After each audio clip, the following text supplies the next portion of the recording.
El fantasma de la ópera. Gaston Leroux. Christina Daae.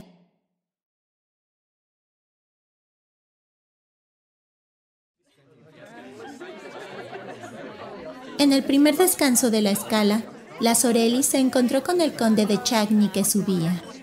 El conde, de ordinario tan tranquilo, parecía muy exaltado. «Iba a su cuarto», dijo el conde saludando galantemente a la primera bailarina. «¡Ah, qué hermosa velada! ¡Y qué triunfo el de Christina Daae!» «Es posible», dijo protestando McKitty. «Hace 6 meses cantaba como un gorrión. Pero déjenos usted pasar, mi querido conde», añadió la chiquilla. «Vamos a saber noticias de un pobre hombre que se ha encontrado ahorcado». En ese momento, pasaba el administrador, que se detuvo al oír aquella frase. «¿Cómo? ¿Ya saben ustedes eso, señoritas?», dijo en un tono bastante rudo. «Y bien, olvídenlo por esta noche, se los ruego. Y sobre todo, que los señores de Vian y Poligny no se enteren. La cosa los disgustaría demasiado para ser su último día».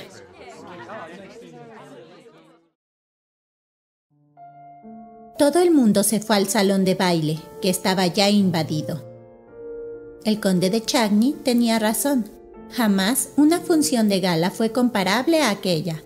Gounod, Dreyer, Saint-Saëns, Massenet, Giraud y Delibes habían subido alternativamente al puesto del director de orquesta y dirigieron ellos mismos la ejecución de sus obras.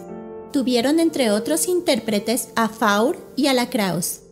Y aquella noche se reveló a todo París estupefacto y embriagado esa Christina Daae, cuyo misterioso destino quiero dar a conocer en esta obra.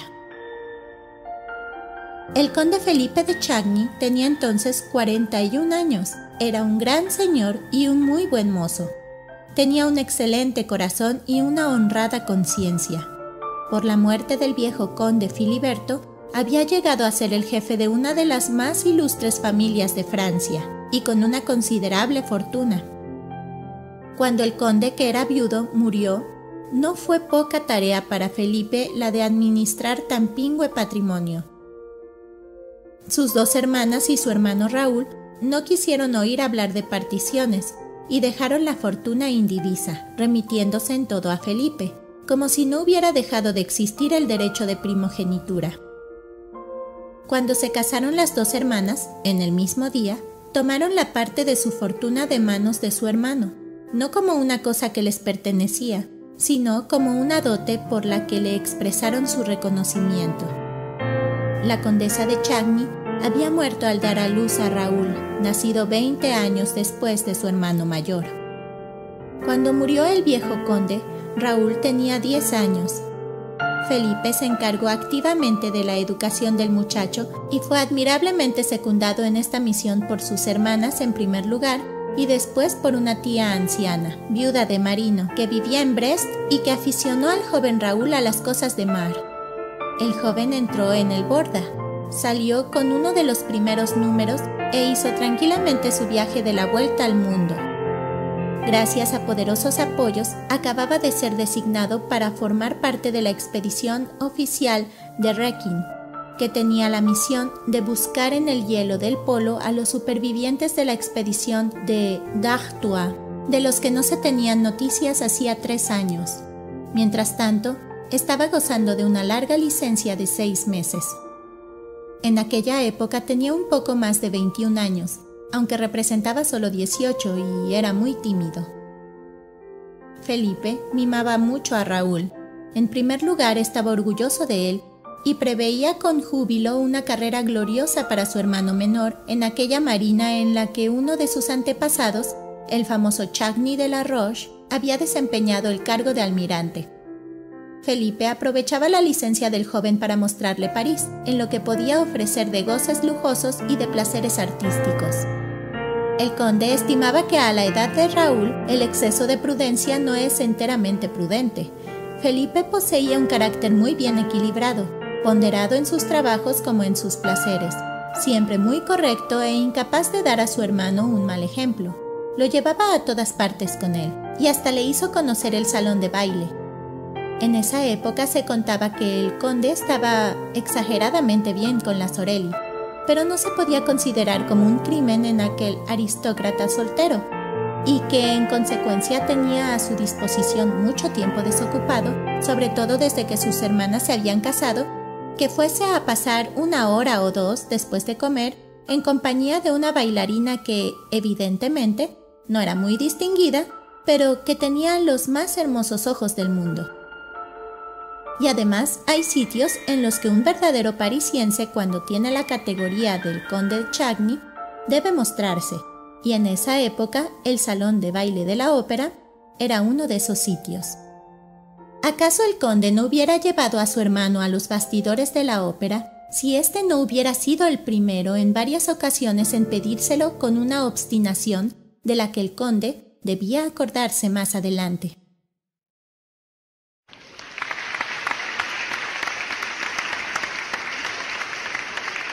Felipe, después de haber aplaudido aquella noche a la Daae, se había vuelto hacia Raúl y lo había visto tan pálido que se quedó asustado. ¿No estás viendo?, le dijo Raúl, que esa mujer está a punto de desmayarse. Y en efecto, en la escena los cantantes tenían que sostener a Cristina Daae. Tú sí que te vas a desmayar, dijo el conde inclinándose hacia Raúl. ¿Qué tienes? Pero Raúl ya estaba en pie. Vamos, dijo con voz conmovida. ¿A dónde quieres ir, Raúl?, le preguntó el conde, asombrado de la emoción que notaba en su hermano menor. Vamos a verla. Es la primera vez que canta de ese modo. El conde examinó con curiosidad a su hermano y sonrió ligeramente. Bien, vamos. Pronto entraron en el escenario.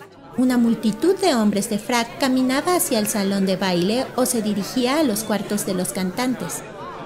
Nunca había sido tan completa la confusión como aquella noche, pero nunca Raúl había sido menos tímido.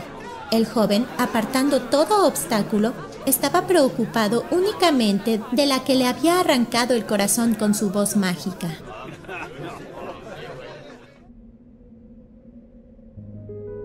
Había tratado de defenderse desde el día en que Cristina, a la que había conocido muy pequeña, se le volvió a aparecer. Había sentido enfrente de él una emoción muy grande que quiso rechazar, pues se había jurado, tanto era su respeto de sí mismo y de su fe, no amar sino aquella que hubiera de ser su mujer, y no podía, naturalmente, pensar ni un segundo en casarse con una cantante. Pero a su gran emoción había sucedido una sensación atroz. Le dolía el pecho, como si le estuvieran arrancando el corazón.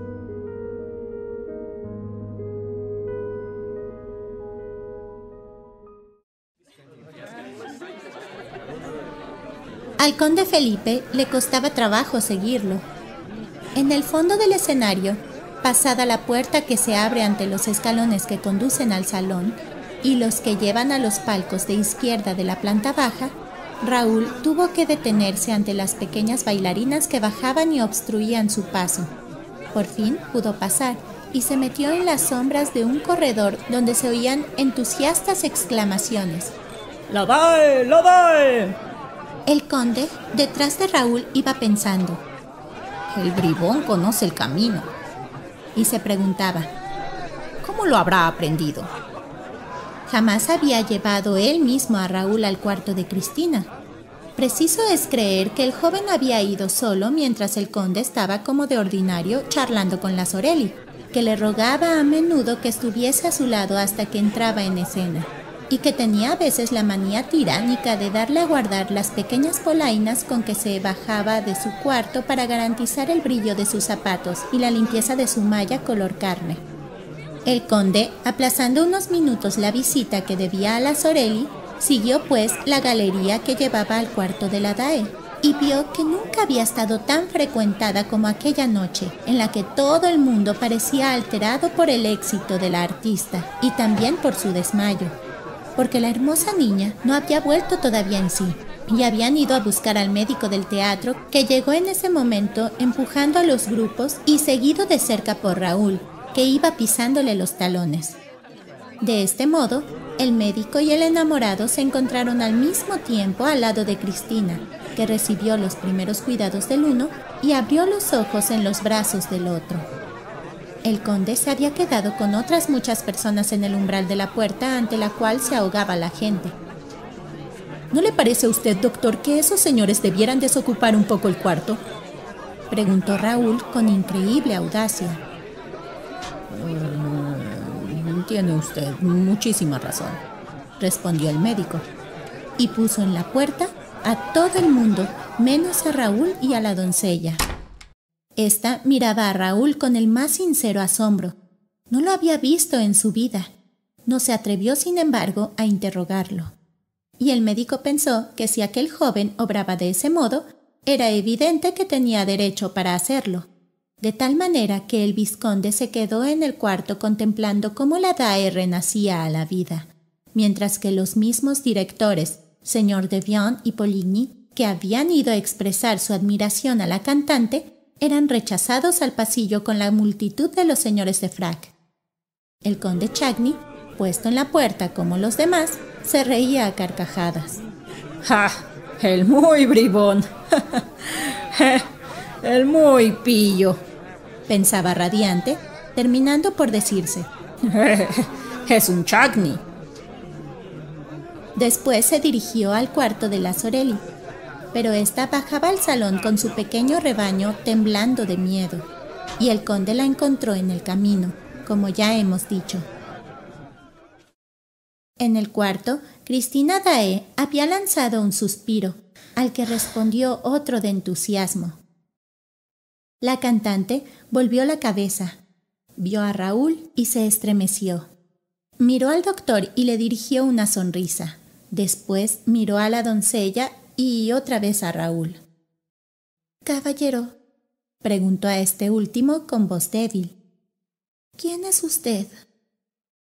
«Señorita», respondió el joven, besándole la mano. «Señorita, soy el niño que fue a recoger su pañoleta en el mar. Y quisiera decir a usted una cosa en secreto, una cosa muy importante». «Cuando esté mejor, caballero, ¿quiere? Es usted muy amable». «Es necesario que se vaya», añadió el médico con su más amable sonrisa. «Déjeme cuidar a esta señorita». «Ya estoy bien», dijo de repente Cristina con una energía tan extraña como inesperada, y se levantó, pasándose con un gesto rápido una mano por los párpados. «Gracias, doctor. Ahora necesito estar sola. Váyanse. Todos ustedes, se los ruego. Déjenme. Estoy muy nerviosa esta noche». Ante la agitación de la joven, el médico estimó que el mejor remedio era no contrariarla, y salió con Raúl al pasillo. «No la conozco esta noche. Ella de ordinario tan dulce», dijo el doctor, alejándose. Raúl se quedó solo. Toda aquella parte del teatro estaba ahora desierta. Se debía proceder a la ceremonia de la despedida en el salón de baile. Raúl pensó que la Daae iría acaso, y la esperó en la soledad y en el silencio, escondiéndose en la sombra propicia del hueco de una puerta. De pronto se abrió el cuarto de la Daae y salió la doncella sola, llevando unos paquetes. Raúl la detuvo y le pidió noticias de su señora. La doncella le respondió que ya se sentía bien, pero que no había que molestarla, porque deseaba estar sola, y se echó a correr. Una idea atravesó el cerebro acalorado de Raúl. Era evidente. La Daae deseaba estar sola para él. ¿No le había dicho él que deseaba hablarle particularmente? ¿Y no era esta la razón por la cual la cantante se había querido quedar sola? Respirando apenas, se aproximó, y con la oreja pegada a la puerta para escuchar lo que se le iba a responder, se dispuso a llamar. Pero su mano cayó. Acababa de oír en el cuarto una voz de hombre que decía en un tono singularmente autoritario: «Hay que amarme, Cristina». Y la voz temblorosa de Cristina, horriblemente dolorosa y como acompañada de lágrimas, respondió: «¿Cómo puede decirme eso? yo que no canto más que para usted. Raúl se apoyó en la pared. Sintió que su corazón le golpeaba el pecho tan ruidosamente que los latidos parecían resonar en el pasillo y ensordecían los oídos de Raúl. De pronto, tuvo miedo de que se abriera la puerta y de ser descubierto. ¡Qué posición para un Chagny! Escuchar detrás de una puerta. Volvió a oír la voz del hombre. Debes de estar muy cansada. Oh, esta noche le he dado a usted mi alma y estoy muerta. Estas raras frases fueron más adelante referidas textualmente al juez de instrucción Faure, por el que las oyó, y yo no hago aquí más que copiar las cuartillas de un interrogatorio judicial que fue publicado en aquella época por toda la prensa, y del que encontré un recorte en los papeles del persa.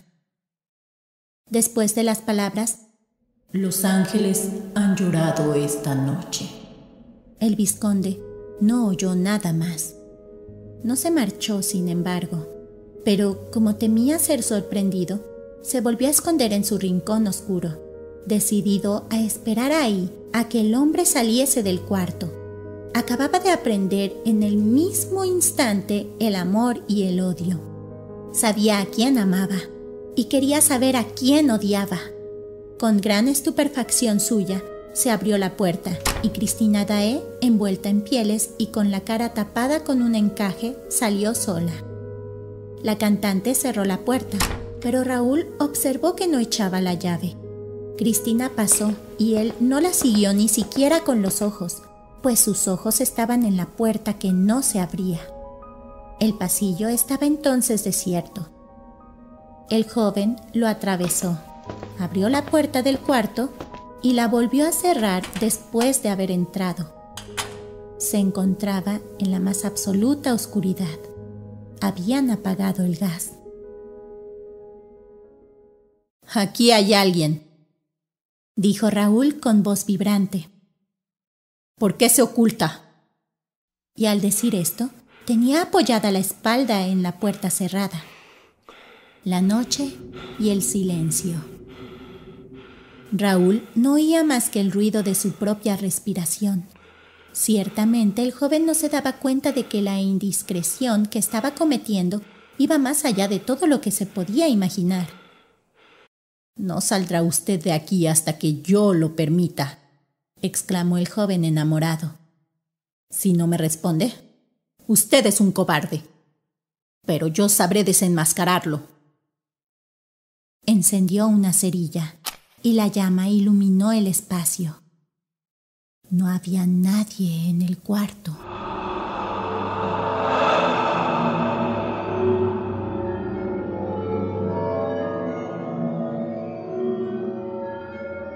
Raúl, después de haber tenido el cuidado de cerrar la puerta con llave, encendió los globos y las lámparas.